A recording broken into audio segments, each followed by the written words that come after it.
بسم الله الرحمن الرحيم.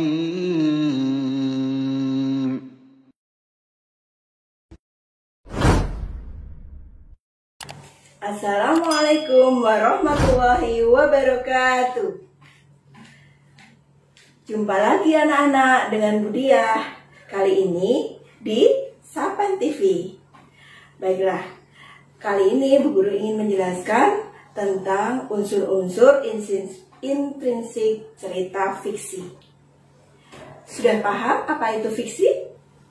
Benar, fiksi adalah suatu khayalan, imajinasi, atau bisa disebut juga rekaan. Intinya tidak nyata. Nah, apa saja contohnya? Contoh cerita fiksi adalah Malin Kundang, Legenda Roro Jonggrang, kemudian Si Kancil, dan lain sebagainya. Contoh-contoh cerita fiksi ini ada bermacam-macam. Jenisnya juga macam-macam. Ada novel, mite, legenda, fabel, dongeng, cerbung, dan lain-lain. Nah, kali ini Bu Guru ingin bercerita untuk lebih jelasnya apa itu fiksi. Nah, ceritanya tentang legenda Situ Bagendit. Siap-siap ya, dengarkan baik-baik, pasang kupingnya. Lalu saat cerita nanti, diingat juga ceritanya bagaimana, ya. Perhatikan.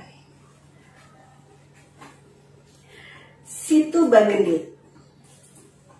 Pada zaman dahulu kala, di sebelah utara kota Garut, ada sebuah desa yang penduduknya kebanyakan adalah petani.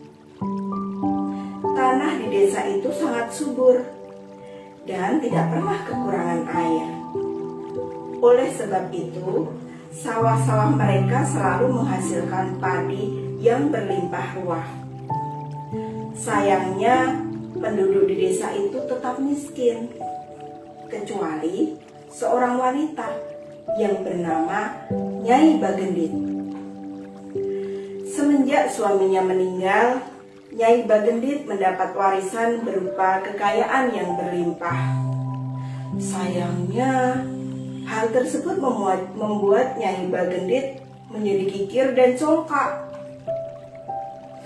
Nyai Bagendit paling senang mengadakan pesta dan gemar memamerkan harta benda kepada warga sekitar. Akan tetapi, ia tak pernah mau membantu warga yang sedang kesulitan. Setiap kali warga datang meminta bantuan, Nyai Bagendit menolaknya dengan angkuh. Warga sangat tidak suka perangai Nyai Bagendit ini.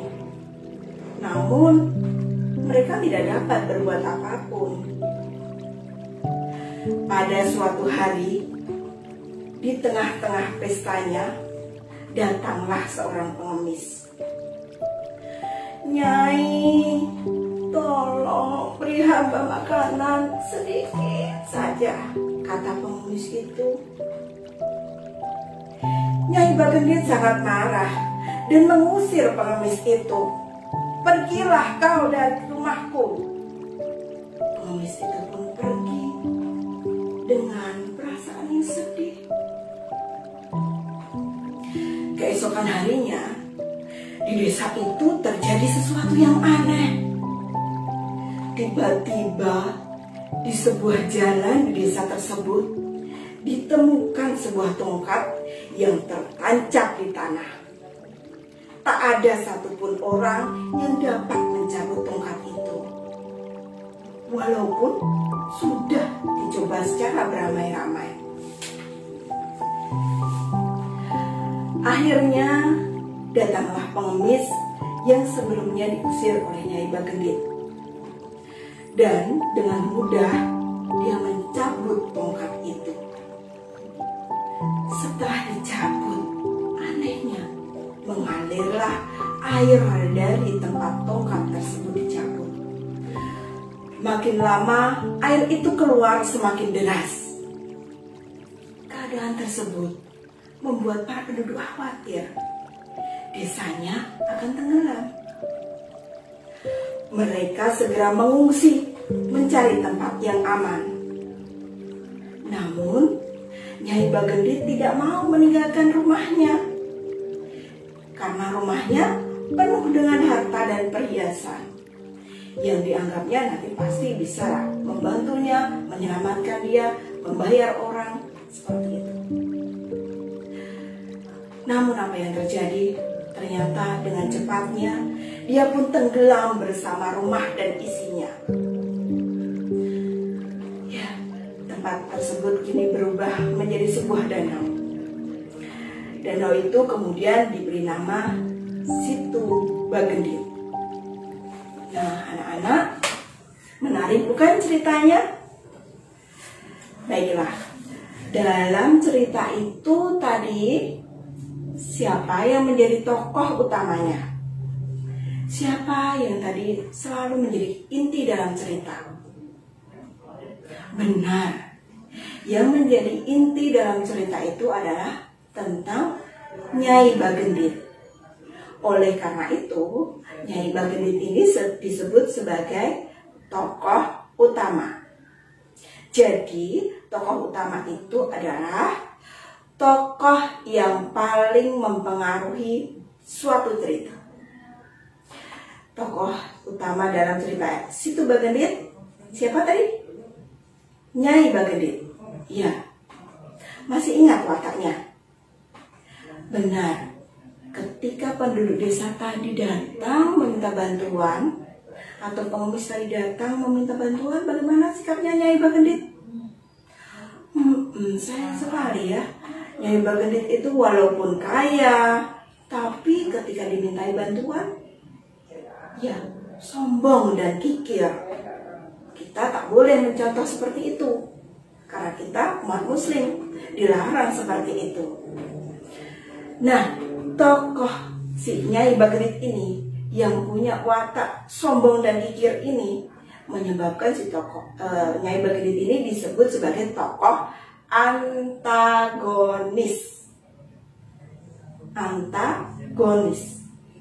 Antagonis artinya tokoh yang dalam cerita itu memiliki watak yang buruk. Contohnya tadi Nyai Bagendit sukanya kikir, berfoya-foya, sombong, dan lain sebagainya. Nah, lawan dari tokoh antagonis adalah tokoh protagonis. Tokoh protagonis artinya tokoh yang memiliki watak baik-baik. Contohnya tokoh protagonis itu biasanya punya watak baik hati, suka menolong, senang bekerja keras, dan lain-lain. Nah, tokoh-tokoh protagonis seperti ini yang perlu kita tiru. Baiklah, selanjutnya tentang tadi tokoh-tokoh dalam cerita. Selain ada tokoh utama, tokoh antagonis, kemudian tokoh protagonis, ada juga tokoh-tokoh dalam cerita Situ Bagendit tadi yang muncul. Siapa saja? Benar, tadi dalam cerita Situ Bagendit ada pengemis, ada penduduk desa. Itu tokoh yang muncul dalam cerita, tetapi tidak selalu. Dia membantu jalannya cerita. Nah, tokoh-tokoh seperti ini disebut sebagai tokoh tambahan. Nah, tokoh tambahan bisa juga disebut sebagai tokoh pembantu. Bukan artinya tokoh tersebut bekerja sebagai pembantu, bukan. Bukan artinya tokoh tersebut bekerja untuk cuci-cuci, kemudian bikin minum, enggak. Tokoh pembantu artinya tokoh yang muncul dalam cerita untuk membantu jalannya cerita, atau untuk membantu supaya cerita itu tersaji dengan baik. Nah, dalam cerita Situ Bagendit tadi, yang menjadi tokoh tambahan adalah pengemis dan penduduk desa. Benar sekali. Ya, selanjutnya masih ingat bagaimana cerita tadi berjalan?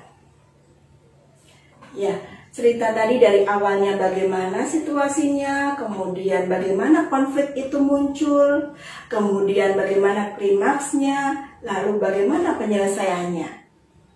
Masih ingat? Ya. Bagaimana itu terjadi, tokoh yang di awalnya, pertengahan hingga akhir ini disebut sebagai alur cerita. Coba kita ingat bagaimana alur cerita dari Situ Bagendit tadi. Awal cerita digambarkan dengan latar suasana. Suasananya penduduk desa ya miskin, tapi ada satu yang kaya raya, yaitu Nyai Bagendit. Kemudian bagaimana konfliknya muncul di pertengahan? Ya, konflik muncul ketika seorang pengemis datang ke dalam pestanya Nyai Bagendit. Pengemis itu kemudian dihardik sama Nyai Bagendit. Nah, ini cerita tengahnya atau konfliknya atau klimaksnya. Lalu bagaimana akhir penyelesaian dari konflik itu? Ternyata akhir ceritanya adalah terjadi banjir karena si tokoh pengemis ini sakti ternyata ya. Keluar air dari tongkat yang dicabutnya hingga menenggelamkan seluruh desa. Dan jadilah sebuah danau. Ini disebut akhir cerita atau penyelesaian konflik. Nah, awal, tengah, akhir ini berurutan, maka disebut sebagai alur.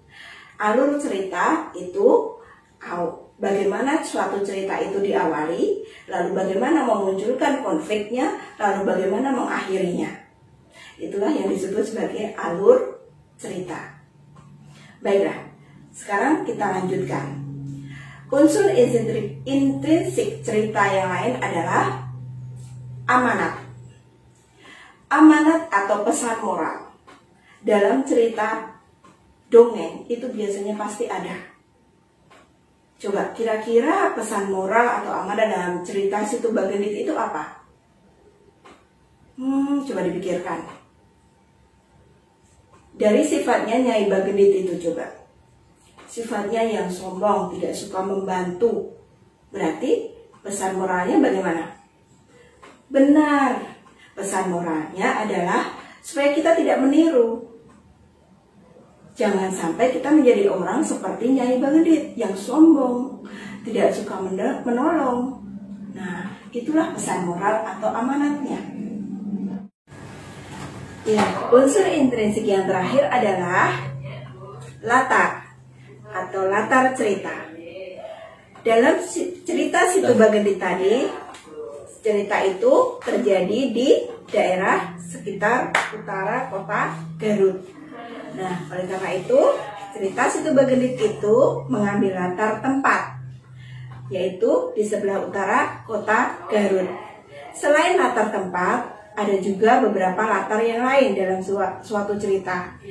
Ada juga yang menampilkan latar waktu atau latar situasi. Baiklah, itu tadi beberapa unsur intrinsik dalam sebuah cerita.